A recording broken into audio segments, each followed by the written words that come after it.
محبت کیا ہے دل کا در۔ تو 1926 میں حج پہ تشریف لے گئے ہجرت کی نیت کر کے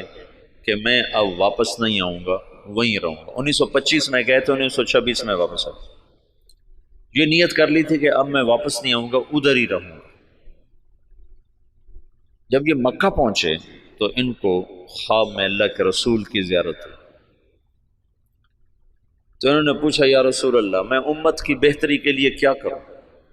امت کی ہدایت کے لیے کیا کروں؟ تو اللہ کے رسول نے فرمایا جیسے میں نے مکے میں کام کیا تھا تم ویسے کام کرو۔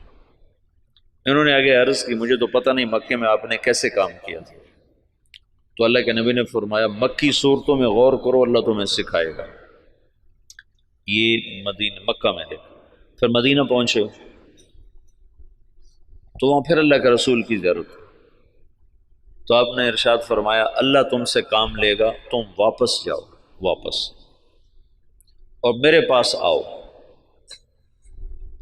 تو انہوں نے مولانا خلیل احمد صاحب سے یہ خواب ذکر کیا، وہ وہیں منتقل ہو گئے تھے۔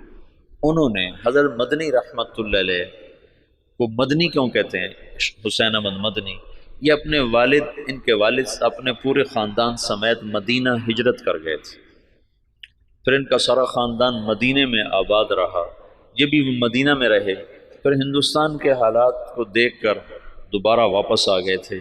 اور یہ کہا تھا کہ میں مسلمانوں کو تنہا نہیں چھوڑ سکتا، میں مدینے میں رہوں اور مسلمان مشقت میں ہوں، تو مدینے کا قیام قربان کیا تھا اور واپس تشریف لے آئے ہندوستان۔ یہاں اللہ نے ان سے بہت بڑا کام لیا،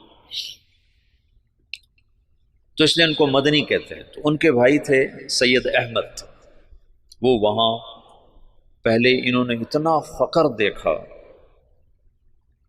کہ حضرت مدنی فرماتے ہیں میرے والد سبزی منڈی جاتے تھے شام کو، تو جو سبزی وہاں گلی ہوئی سڑی ہوئی لوگ پھینک کے چلے جاتے تھے نا، وہ اٹھا کے لاتے تھے، پھر اس کو صاف کر کے خالی ابال کے ہم کھاتے تھے کہ اس میں نمک مرچ ڈالنے کا بھی سکت نہیں تھی، اس طرح شروع کے دن تھے۔ لیکن سید احمد کو اللہ نے صلاحیتیں دیں، انہوں نے شاہ عبدالعزیز سے پتہ نہیں کیسے تعلق بنایا، وہ الگ داستان ہے۔ ان کے بیٹے سید حبیب نے اس سے بھی آگے، اب ان کی نسل وہاں اربوں پتی، بڑے بڑے ان کے محل ہیں، یہ تمہارے حسنین کو 4 گنا کریں تو تب ان کا محل بنتا ہے، اس سے بھی 4 گنا بڑی 4 دیواری ہے جس میں وہ رہ رہے ہیں، احد کے قریب ان کے محلات ہیں۔ تو انہوں نے سید احمد سے ذکر کیا، تو انہوں نے جو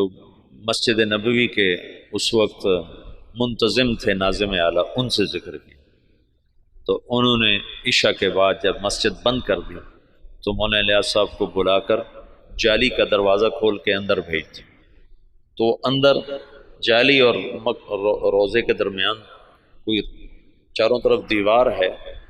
دروازہ کوئی نہیں، یہ نور الدین زنگی نے اس کو چاروں طرف سے بند کروایا تھا اور نیچے سیسا پگھلا کے ڈالا تھا۔ جب وہ کچھ لوگ آ کر لاش نکالنے کا منصوبہ لے کر آئے تھے، 3 راتیں وہاں سوئے،